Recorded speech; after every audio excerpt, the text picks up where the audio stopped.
Delighted to be talking with author Sonja Thomas. Sonja, thanks for jumping in, joining, and talking with me for a few minutes. Oh, thank you for having me. I appreciate it. My pleasure. Folks out there will be able to find your books and know who you are based on someone named Sir Fig Newton, as well as a character that is soon to be in the world. I believe May 14th is the date here in the United States, and that's Olivia Blackwood. So, some very interesting characters that you're sharing, creating, and putting out into the world for young readers to enjoy. Thank you. Yeah, yeah. So curious about what connected you with the written word and with storytelling to begin with. I'm an English teacher, so this is my chance to learn about what connects people. Nice. Well, I have loved books for as long as I can remember. Even before I could actually read, I would just, look at picture books and make up stories. And my mom would take me to the library every Sunday, and it was a really tiny library. So I basically read every single book on the shelf and reread, and especially Judy Blume and Beverly Cleary were my go-tos. But what's interesting is I feel like I really connected to the written word through journaling. I Mm-hmm. started when probably late middle school, early high school, and I've been doing it ever since. Not as much now because I think writing full time is kind of like I don't want to write in my off time as much. Accounting was my previous job, and it's funny because doing accounting all day, I never wanted to balance my checkbook. So That makes sense. That tracks. but yeah, just with journaling, I realized for me it was my way of having a voice, of kind of hearing the noise in my head and working out problems and moving through tough emotions and just basically making sense of myself and life. And I think that's also what draws me to stories, and not just the written word, but all kinds of stories, whether it's games or music or TV or movies, and of course books. It's just, I think that's how we basically make sense of the world. Hmm. Hmm. Yeah. Well, as you're telling stories, are there particular story elements or types of stories that you're drawn to tell? Well, I've realized early on that I don't know if I'm just trapped in the middle school age. So it's like even when I've tried writing for adults, there's always even a child that's like predominant character. So, and it's just, my voice is just so much more silly and childlike sometimes. So I was just always drawn to it. And I like all ages. And I also like playing with all different genres. I've done several short stories, young adult fantasy, middle grade historical fiction, young readers, biographies.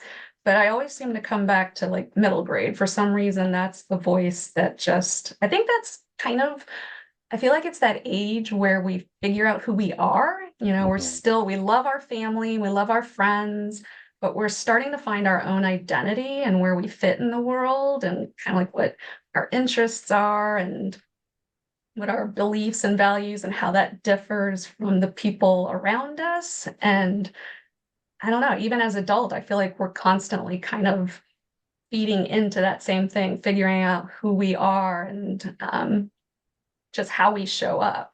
And I feel like in middle grade, like the books, I still remember those books. I feel like everything in middle grade is what shaped who I am today. Yeah, I was a middle school teacher for 8 years, so it's a really special part of the human experience and part of growing up. I really enjoyed my time. I taught eighth grade English for about 8 years, so it's Nice, definitely a nice. cool age. Oh, Um, yeah. yeah, yeah. So much awareness of the world that's happening, and it's a lot of fun. A lot of fun. Yeah, and it's like you still have that foot in like the silliness factor, you still like to play. And I think that's what I love about it is just imagination. Oh my gosh, whenever I do like school visits and just the amount of imagination that they have that just spews out of them, I'm just like, can I record this and use this in my story? Yeah, yeah. Well, has there been a time at a school visit through connection, fan mail, or anything like that that you'd like to mention where you've connected with a young reader who's engaged with your books? My favorite was definitely, I did this, where was it? It was an Oregon elementary school, and it was all the fifth graders. So there was about 60 or 70 kids. And the best part, they were in the middle of reading Sir Fig Newton Hmm. and the Science of Persistence. And they were reading it like with their teachers in class. And I had shared with them that the story is loosely based on real life about the struggles that I went through when my cat Whiskey was diagnosed with diabetes.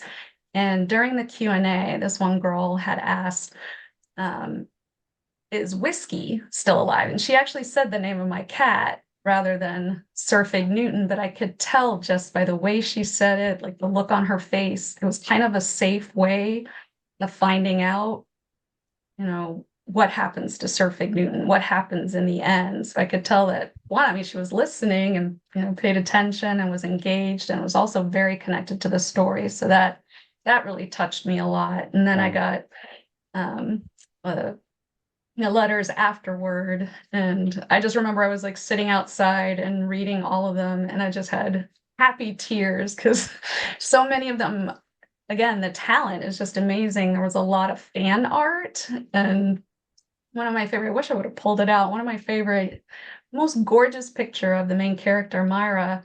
And it's like, well, I spent so much time in this picture. I need to go do other things, but thanks for coming. Yeah, yeah. Wow. And then just, a lot of people saying they were inspired. One was like, I've never really, I want to write my own story now. And just, yeah, because a lot of times you don't, I feel it because the audience is young, you don't always have that connection as if you would if you had adult readers.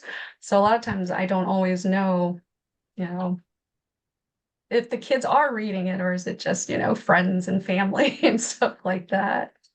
Oh, yeah, well, absolutely. And um, you now have a new book that's coming out, Olivia Blackwood. So anything that you would like to say about that particular character or story that you can share, as well as anything about where readers can connect with you if they're interested in learning more. Here is the beautiful cover. Olivia Blackwood Takes Action. And pretty much, one thing I didn't mention before is I think all my stories, and I don't know if this is true with all authors, I pull on different aspects of personal life. And with this one, the main character, she is struggling with anxiety. And when I was a kid, I had depression. It wasn't diagnosed until I was in my early 20s. And there was also anxiety there, but it used to be more depression for me. But now that the depression's taken care of with, I know how to live with it with therapy and medication. For some reason, now that I've switched over into the writing world, anxiety is now more my friend. And so I always wanted to write a story for people that are creative and want to put their work out there. And, Mhm. whenever you do something that's creative and you're putting it out there, it's also scary because it's a part of you. So it's like if people don't like it, you feel like you're not liking you. And how do you do that if you're struggling with anxiety or depression? And how do you have a voice and stuff like that? And another curious thing, and I knew I wanted to write this story where she finds her voice through activism and living in uh, the Oregon area. I had found out that it's legal to hake, aka kill beavers, in the state. Oh, wow. Yeah, and that's exactly what I said Yeah. because I was, I'm very interested in, raising awareness about climate change. And then I found out how beavers really just living their normal everyday lives help reduce climate change. And there was this book talking about how they can save the planet. So I was like, oh my gosh, I got to know more. And that's when I found out about the Oregon law. And I was like, oh my gosh, I have to. have to write more about this. So it's, you know, just taking those interests and lived experiences, and I feel like that's how that all gets dumped into my books. But yeah, I think I kind of went off topic there. No, no, that is great. That was information about the book, so that works very well. So, Olive Blackwood coming to the world of books in about 2 weeks from this recording date. And then I mentioned places where people can connect. So anything in terms of that, social media, websites or tour spots or anything like that that you'd like to mention. Yep, if you go to my website, www by sonjathomas.com, it has lists of events that I'm doing. Also, I love school visits. I feel like that is the best place to engage with kids and to get them excited about reading and writing and all the different kinds of storytelling. I'm on social media, mainly Instagram, kind of fading away from Twitter, but I'm still kind of there. Hmm. Hmm. Um, yeah, and I also for um, older readers, I have a newsletter called Kidlit Coffee and Cats. So it's just another Nice. way to kind of know what's going on with me. Love it. Love it. Well, anything that we've missed in the talk through that you want to make sure to mention about your work, inspirations, or anything like that before we close out? Mm, not that I can think of.